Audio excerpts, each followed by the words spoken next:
Question: what limits the size of biological cells? That's probably a test question, wouldn't you imagine? Wink, wink. It's the surface area to volume ratio that limits the size of cells.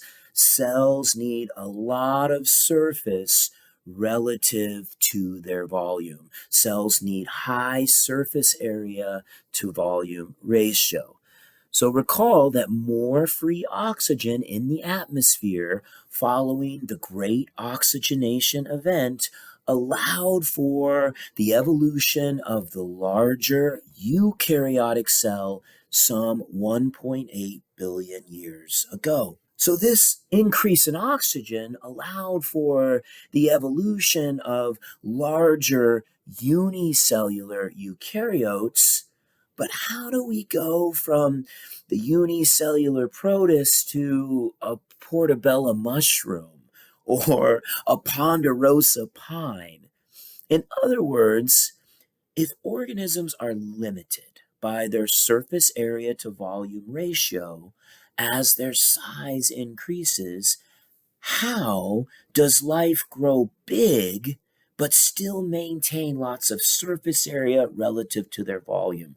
How do you solve this fundamental physics problem? You become multicellular, like you see on the top right. This is going to allow for massive collections of cells to increase in volume overall, but still maintain that high surface area to volume ratio.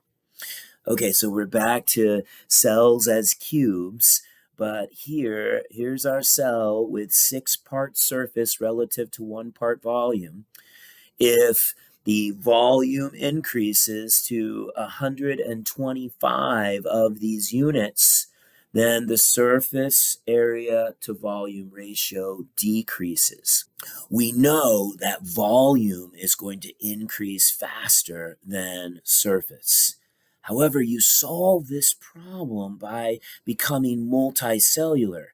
Notice these two cubes overall maintain the same volume, but this cube made of cubes maintains that high surface area. So this is going to allow for the import of oxygen and glucose and the removal of carbon dioxide and wastes by the physical process of diffusion. Remember, diffusion is free. It doesn't require any energy expenditure. Now, eventually, life is going to evolve cardiovascular systems, circulatory systems like we see in the animals to move gases and nutrients. Life is going to evolve the xylem and the phloem in the kingdom Plantae to move water and minerals and glucose.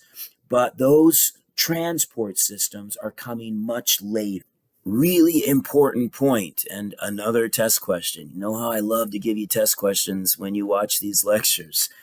The first multicellular organism, they're no more than colonies, collections of cells with no differentiation, meaning all of these cells are essentially the same.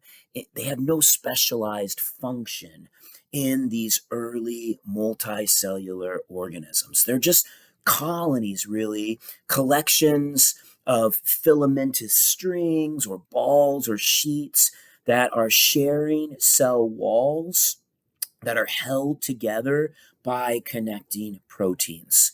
So the first multicellular organisms do not have tissues.